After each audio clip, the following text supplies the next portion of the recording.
Warning, the Renegade Recruiter is not for the soft, timid, or faint-hearted. If you need permission or seek approval from your mother, spouse, mates in the pub, or anyone else for that matter, this really isn't for you. If any of what you've heard puts you off in the slightest, I advise you not to listen any further. You've been warned. Prepare yourself for the no bullshit, zero fluff. Quick, dirty, and uncensored secrets for any serious recruitment, staffing, and search business owner who wants to earn more money with less work and fewer headaches, without having to kiss ass or bend over backwards to please anyone. He's a relentless and fearless renegade who will stop at nothing to reveal the harsh, unforgiving, and brutal truth about what it really takes to succeed in this business. He's a guy people love to hate and hate to love. It's your host, Terry Edwards. The Renegade Recruiter is unleashed. Hello. This is Terry Edwards from terryedwards.com. Terry Edwards, Renegade Recruiter. And welcome to this presentation. I'm really looking forward to this one. I've got a confession to make. This is one of my favourite subjects. It's why most recruitment and search firm owners don't get what they want or what to do about it. So welcome.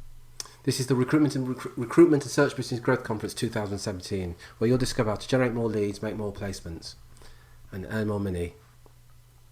There's a saying, give a man a bow, an arrow, and tell him to shoot, and his first response would be, at what?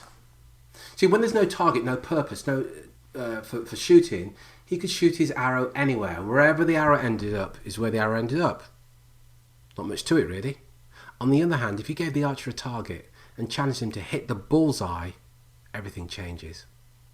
You now gave him something to aim at, something to challenge his skill set, something to measure his progress, and something that will give all his efforts purpose, all by adding a simple target. When it comes to recruitment and search business success, the first step to your business success is setting a well-defined written goal. I'll go as far as to say it's the fundamental to your business success. Now you might be thinking, well, that concept of goal setting isn't exactly groundbreaking, but here's a stark reality. It's estimated 80% of recruitment and search firm owners don't have a clear, defined set of written goals. And that same 80% don't get what they want. But they don't get what they want because they don't know. How can you get what you want if you don't know? Often when I ask recruitment and search for business owners what they want for their business, their response is, I want more business. I want more money rather. It's a common one. I want more money, Terry, is what they say. So I say, great, here's what I'm going to do. I'm going to send you a check for $50 or pounds or whatever your local currency is. So you've now achieved your goal. I then ask them, will you be satisfied? Of course, the answer is always, no, Terry, I want more than that. Another common response when I ask is, what do you want? They say things like, I don't want to struggle. And guess what? They focus all their time and effort on not struggling. Some business owners have no goals whatsoever. And they say things like, I just want to get by. Or another one is, let me tell you what I don't want, Terry. I don't want loads of offices. I don't want thousands of consultants. Telling somebody what if your goal is what you don't want, that's like getting into a cab or a taxi, and when the driver says, where do you want to go? You respond by saying, let me tell you where I don't want to go. Crazy, right? But there's a very small percentage, 5, 15, maybe it's 20%, that have a well-defined goal that's very, very specific. And look, as I say that, part of you is thinking, well, that makes sense. But why is it that most recruitment and search firm owners don't set goals?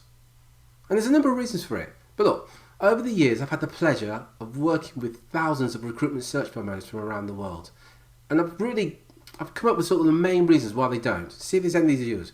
Don't know how to. Look, if you don't know how to set a well-defined goal that will help you achieve what you want to achieve, hang around. I'm going to show you how to do it. They fear failure. I get that.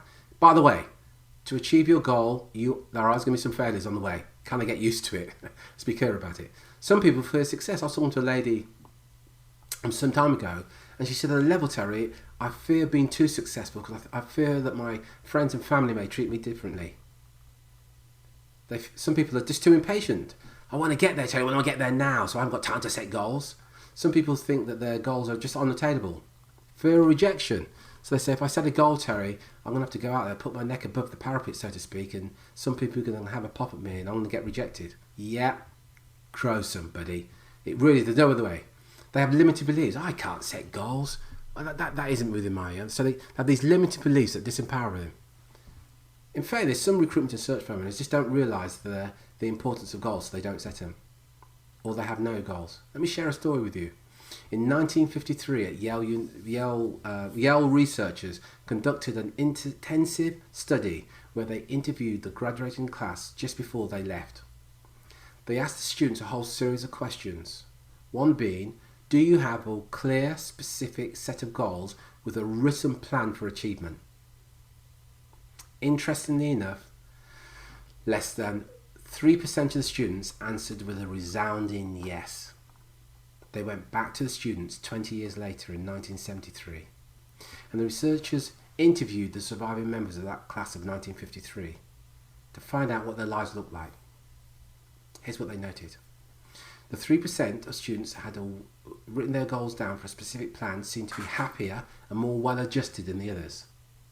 Now you can argue, well, that's kind of subjective, and I would agree with you, by the way. But what they also found with this 3%, they were worth more in financial terms than the entire 97% of students who did not have a clear goal. See, this is the power of goal setting. Goals allow you to create your future in advance. It allows us to envision our destiny and in turn shape our lives. It gives us direction and it gives us hope. The marvelous thing about setting goals and having a direction as to where we're going is it engages a part of our brain called the reticular activation system, or RAS. Let me explain how it works, and I'm sure you've had this happen to you. Let's say you've suddenly decided to buy, maybe not suddenly, but you've decided to buy a car. And so you place the order for the car, the make of the car, and the colour of the car. Suddenly, you start to see that same car everywhere, the same model, even the same colour. Now, whether you've just ordered the car or perhaps you've even just purchased the car, you'll notice that. Why? Simply because you've opened your mind, your RAS, to that information. Another common example is you've booked a holiday, then you start to see information about that place that you've never even noticed before. See, once we focus on something, then we notice more about that subject. That's what happens when we set goals. We start to see things that will help us achieve our goals. Those things were there before. We just didn't notice them because we hadn't set our goals or told ourselves we were interested in that information. That's part of the goal setting process. So let's look at some ways that you can set goals. First thing you're going to do, you've got to write it down, yeah, with a good old-fashioned pen. Literally write it down, not to type it. And why? Because it's been found that once it's written down, you can audit it, you can read it on a regular basis, you can check that you're on track or off track. If it's not written down, it's just a dream. When you write down your goals, make certain that they're written what's called positive language without linguistic negatives and in what's called present tense. So, for example, your goal could be something like this. It is 12 months from now, I'll give the exact date, and I have billed 500,000 on a personal level. The business has billed 2 million. We have 4 consultants. The average fee is, see what we're doing. So you talk as if you have achieved it, and you talk in what's called present tense. Yeah. So why do we need meaningful goals? Now, we all have goals, by the way. And it might be something like just getting through the day, or as lofty as having 10 million in your bank account. The problem is most people's goals don't exactly inspire them to jump out of bed and get things doing. That's why we need meaningful goals. Meaningful goals create emotion and drive inside you. They spur you on to grow and drive.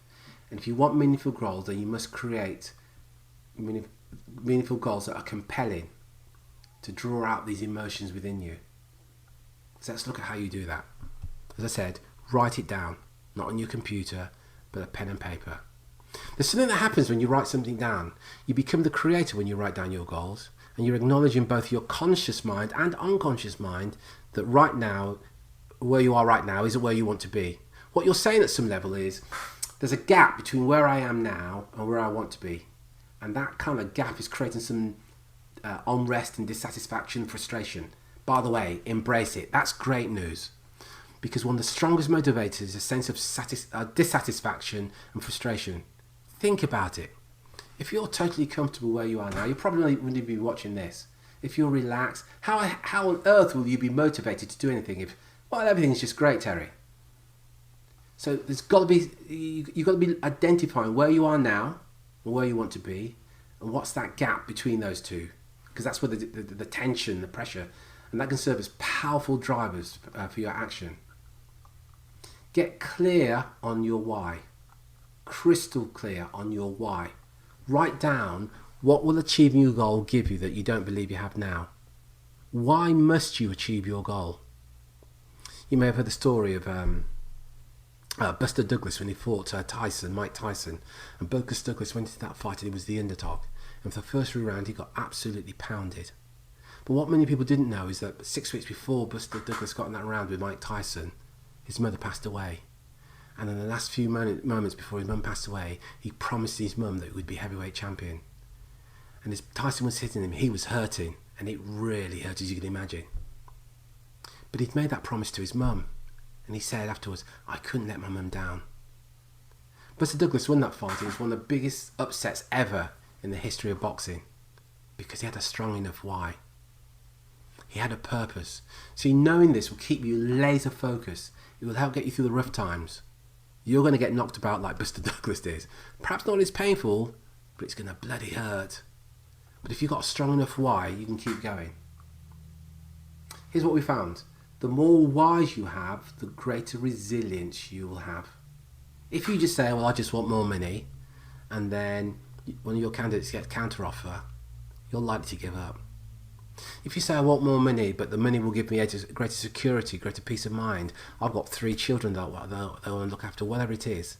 See what's happening there. What's your why? What's the reason you must achieve your goal? How will it change your life? What lies beneath that, by the way? That's really important as well. Find absolute certainty. It's perfectly okay. Let me be clear about this. It's perfectly okay if you have no idea how you're going to achieve your goal. And it's perfectly okay to set goals that go beyond your present ability or skill. That's fine. What's important though is that you operate from absolute total belief and faith. Frame your goals with absolute certainty that no matter what, you will make it happen. Even if it seems absolutely impossible to you right now, you know in your core of your core that you can pull it off. See, when you have that fundamental belief, you will be taking back control of your life. So even though you may not be able to control the outside world or the challenges that come your way, you know that you persevere and overcome.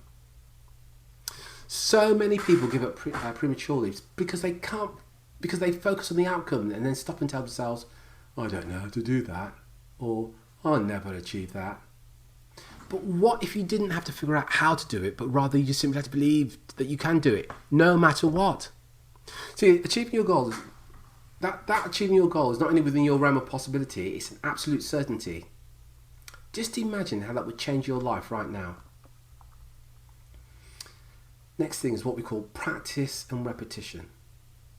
Think about the greatest coaches of all time, people that come to mind, Vince Lombardi, so Alex Ferguson, for example.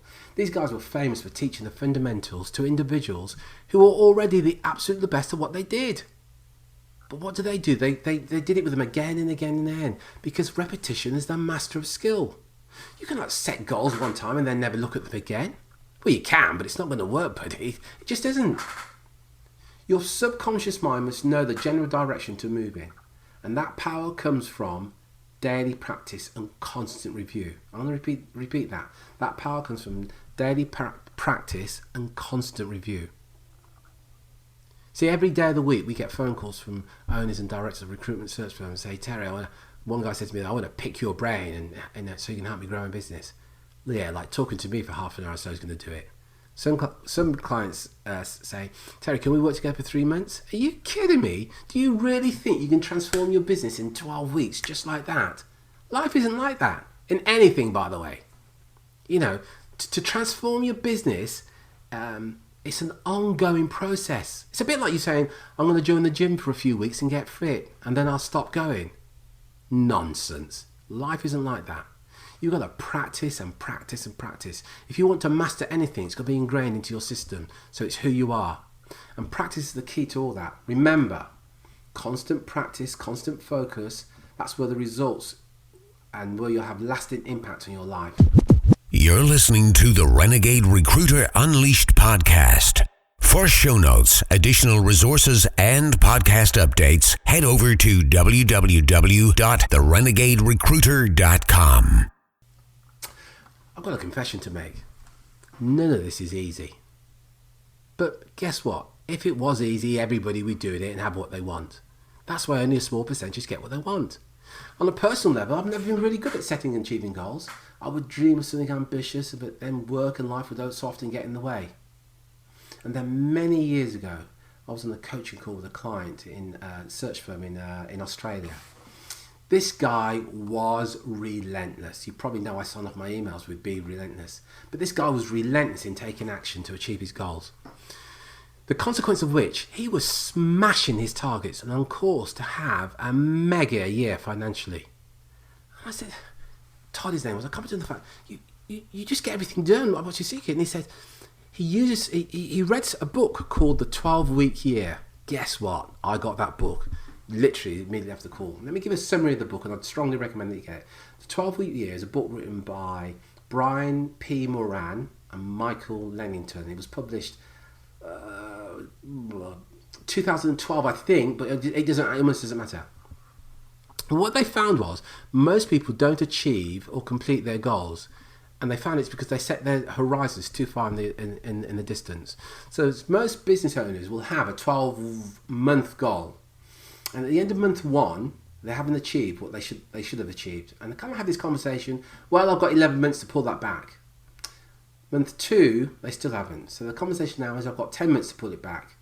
They tend to get to about month 3 or 4, and they're so far out now, they can't adjust, or feel they can't adjust, I should say, or in most cases, they just forget. But these guys found, by defining each year as each week as a month, and working on 12-week goals rather than 12-month goals, it was a lot easier. And the end of each 12 weeks, there was a 13th week, which was really used for tidying things up and completing the last remaining things. This could also be used to review and analyse what you've done and decide how to do things better next time. For example, clients that work with us, one of the things that they set the 12-week goals. One of the things that we then look at is how many leads they need to generate. So they might go, right, Terry, I've got, I need to generate 20 warm leads per consultant per month, as an example. We go, okay, so we put certain things in place, and we're testing and measuring all the time to ensure that they get those 20 warm leads a month, every single month. Look, this is what we do every day of the week with some of the top performing firms in the world. So that's the action steps that you're taking, and you can then analyse that. And you can say, right, we generated 20 leads and we've won 2 retainers, or whatever the number is. But what we found is over the short period of 12 weeks, it helped me and our clients focus on their key objectives. See, there's going to be times when your motivation was perhaps lower than it should be. It's bound to be. We're all human. And knowing that you had 12 weeks to achieve it, kind of keeps you going. It's empowering. It also provides a big stick and acts as a complement to the carrot. Because one of the things you do is, well, at the end of each 12 weeks, there's always a reward. And that's useful for helping maintain your focus. So one of my goals was, some time ago, was when I was writing I used this for writing all my books, by the way. And, I had other things to do, let's be clear. I work with recruiters all over the world. I'm kept busy. I speak at events, I write other articles. But sitting to write a book is like, I don't know. So I committed then that I knew that if I could get up at 4:45 every morning and get to the computer by 5 and just do a couple of hours every day, and I committed that I'd do 7 days a week, and I did that 7 days a week. Were the days that, I'd wake up at 4:45 or 4:30 rather, and I'd be lying in bed thinking, well, maybe I could just give it a miss today. Of course there were. I'm human. But what got me to do it was you just thinking about the 12-week goal that you had, and also with this goal you share it with somebody else. So you create that accountability. So I kind of knew that if I hadn't done what I said I was going to do, I've got a lot of explaining to do. I used to have a boss who'd say, you'll either make excuses or you'll make placements, but you can't do both. So I was either going to write that book or I was going to make a lot of excuses why I didn't. And that applies to all of us and everything that we do. So having that 12-week goal, kind of, you think, oh, and the other thing as well, you can say, I'll do this for 12 weeks. And at the end of 12 weeks, I'll do something else. So setting 12-week goals. And here's the thing I want you to really get your head around. It's one thing having a goal, and please go away and do this and create a goal, and I'll show you how to do it in a moment. But you haven't always got control over the final destination. Stuff's going to happen. The shit's going to hit the fan every now and then. And it will be through no fault of yours, but stuff's just going to happen. So you've got no control over that. You could have elections, we could have economic downturns, stuff can just happen. What you have got control over, though, are the specific action steps that you need to take. Now you've got control over that, so what you then need to do is you work on the action steps that you've got control of, because you kind of know if you're then taking those action steps, you're going to be there or thereabouts. So if your goal is to win 6 retainers over the next 12 weeks, so you want to win, your goal is 2 retainers a month, every single month as a biller, or you want each of the consultants to win 2 retainers a month, every single month. The specific action steps that you can take. There's a number of leads that you need to generate. There are a number of decision makers that you need to talk to. There are a number of proposals or pitches that you need to do. The number of business development meetings. You get the idea, yeah? What you do is you look at the action steps that you have to take. So here's some questions to answer to help you with your 12-week goal. The first one's this. What will your business look like when it's finished? Let me repeat that. What will your business look like when it's finished? Whatever finished means to you. Now, some people say, well, it's never finished. Well, you want to look at that. So there's got to be a final destination where you say, I'm going to sell this business. I'm going to ride off into the sunset, whatever it is. But don't commit that you're going to do this for the rest of your life, please. Next question. When will that be? You've got to have a date for this. So let's say you said in 5 years, when my business is finished, it will look like this. You've answered the question then. What will my business look like when it's finished? And then you give all the details. So number of staff, turnover, profit, as much detail as possible. And then you say, okay, so if that's what I'm going to do in the next 5 years, what is it I need to do this year that will take me closer to achieving my 5-week goal? So you then create a 12-month goal. And then you say, so what are my goals for the first 12 weeks of my 12-month goal? See what we're doing here. And you literally break it down. And it may well be when you start off and you say, well, actually, Terry, what I want to do is I want each of my consultants to win 2 retainers a month, every single month. And it's fair to say that when you're working with this, we can certainly generate the leads, but you may not convert them. So you might say, actually, in the first 12 weeks, each consultant will win 4 retainers. And we say, well, that's doable, because we can get the leads in the first month. You can start having those conversations, and we know how many leads roughly you need to get. So you put into steps, you put into action the things that you need to do. In fact, here's a question. What are the 9 things that you must do on a regular and consistent basis to achieve your goal? Let me repeat that. What are the 9 things, and there'll be no more than 9, could be 7, typically it's 7 to 9 things that you must do on a regular and consistent basis to achieve your goal. Next question. What will achieving your goal mean to you? That's your why. What will it give you that you don't believe you have now? Why is it important that you achieve your goal? As I said before, initially you'll talk about the monetary gain, which is fine. But psychologists have found that the monetary side isn't what really motivates you. There's other factors going on. So document your whys. The more whys you've got, the greater resilience, as I said earlier. Next question. What will you do that you're not doing now to achieve your goal? Let me repeat that. What will you do that you're not doing now to achieve your goal? What challenges will you face on the way to achieving your goal? Again, let's be clear. You're going to have some challenges. Client's going to let you down. The government's going to let you down. The weather's going to let you down. Your consultants are going to let you down. Clients are going to put assignments on hold. All this stuff's going to happen. Candidates going to take counter offers. This stuff happens. I want you to remember this. This stuff happens. So prepare for it. Because the next question is, how will you overcome those challenges? So, example, I talked about if you calculated that you need to win, to win 2 retainers a month, you need to generate 20 leads a month. It may well be, one of the things we'd say to you, well, why not generate 30 leads a month? Because some months you may win more than 2 retainers, but some months you may not. Because stuff just happens. But what are the challenges you're going to face, and then what will you do to overcome those challenges? Detail what you will do to overcome those challenges. Because if you can prepare for it now, when the challenges actually come along, it's like, is that it? You've got plans there to overcome it. Who will you become to achieve your goals? What I mean by that is that you'll become a different person. You may become more dedicated, more focused. You may spend less time, let's say, on Facebook looking at those silly images of a cat playing with a football or whatever it is that you do that sometimes distracts you. But you kind of get that you can't do that now if you're committed to achieving this goal. Next question. What skills, guidance, advice do you need to achieve your goal? What skills, guidance, advice do you need to achieve your goal? Write it down. And then go and get that skills, guidance, advice to achieve your goal. Go and get the books. At the end, I want to show you how to get hold of a free book that will help you. Certainly, if one of your skills is to generate leads, I'll show you how to get a free book that will help you do that.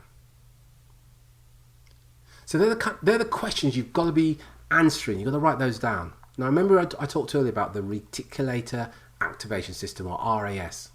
See, the marvelous thing about setting goals and having direction, know what you want, is that we engage that part of our brain. So let me share with you how to activate the RAS, Reticular Activation System. This is real powerful stuff. And the thing I'm sharing with you, by the way, is a lot of your competitors are doing this right now and get some great results with this one technique alone. It's called the letter to the future. And what we're going to do here, you're going to communicate to your conscious mind, your unconscious mind. And you're going to write a letter as if it is 12 months from now. So as we're talking right now, as you sit and write this letter, write the letter as if it's 12 months from now. Now I'm going to give you the template right now of this letter, and you'll see exactly how it works. So it's something like this. It is, and give the date, 12 months from now. And it is 7 p.m. and I'm sitting in my office or in my study at home, and I'm looking at my figures for the business for the last 12 months. As a business, we have billed and put the figure in what your goal is, which is how many of the contractors, temps, hours, perm placements, whatever it is, and the average fee and the average profit, etc. You detail everything, but as much information as possible of what you've achieved. You then say this was achieved by, and you detail exactly what you did to achieve this. You then detail exactly how you feel. I want you to describe the emotions that you can feel as you're writing this letter. And again, as much detail as possible. Then go on to say, the reason I was driven to achieve this goal was, and you're going to document your why. Then insert some of the challenges you faced along the way. Some of the challenges I faced were, and just put them all in. And the next paragraph is, I overcame these challenges by, and go into details how you overcame these challenges. The next paragraph says, I write this letter to you, I can see, and describe exactly what you can see as you write this letter. So example, if you wrote this letter in the depths of winter, perhaps, and you're in the UK, one of the things you perhaps can see outside, you look out the window, is snow. Perhaps you've got an open fire, whatever it is, but describe in as much detail what you can see. Perhaps you're doing this on your dining room table, so describe what you can see, describe what you can feel, describe the emotions that you can feel, describe what you can hear, the surrounding noises. It might be traffic, it might be your family, it might be the radio in the background, but as much detail as possible. And then start talking about the next year. Talk about and say this, for the following year I will, and then start to think about your goals for the following year. Then sign off your letter, write it up, and then stick it on the wall or put it somewhere. and then review it every single day before you start work. That's right. Every single day before you start work, read your letter to the future. By the way, what I've just shared with you is an extremely powerful way of setting goals, and this can be used in any area of your life that you want to improve, be it your body, perhaps a skill that you'd like to acquire. Do you want to take your relationship perhaps to the next level? Maybe you want to get a relationship. Is there something specific that you would like to achieve? What in your life do you really want to master? Using exactly the same technique. I remember years ago reading a quote by a great motivational speaker who's sadly no with us, a gentleman by the name of Jim Rohn, and he said, if you don't design your own life, chances are you'll fall into someone else's plan. And guess what they have planned for you? Not much. So there you have it. Why most recruitment and search firm owners don't get what they want and exactly what to do to get what you truly want. Now, I said a bit early on, I've got a free gift for you, and I have. The free gift is I've got a free paperback book that reveals the 7 deadly threats to your recruitment business and exactly what to do about it. It reveals some of the biggest threats to your recruitment and search business right now. Now, this book is packed with tried and tested, proven business and client attraction strategies designed to make you money, add profits to your business. And it's yours today, absolutely free. We will deliver it anywhere in the world, absolutely free. All you have to do is cover shipping and handling. That's it. And, you know, the book's yours, absolutely free. You can go and buy it, by the way. You can go onto Amazon and buy the book, or, you know, we can send it to you absolutely free. All you've got to do is go to terryedwards.com. That's Terry, Terry, Edwards, EDWARDS.com. Just fill in details. We'll get that book to you. We'll land on your doorstep with a third. So go and get your free book, and that letter to the future and all the other templates I've just shared about, that's in the free book. So go and get it. Thank you ever so much. This is Terry with Renegade Recruiter. Until next time, take care, take action, and be relentless.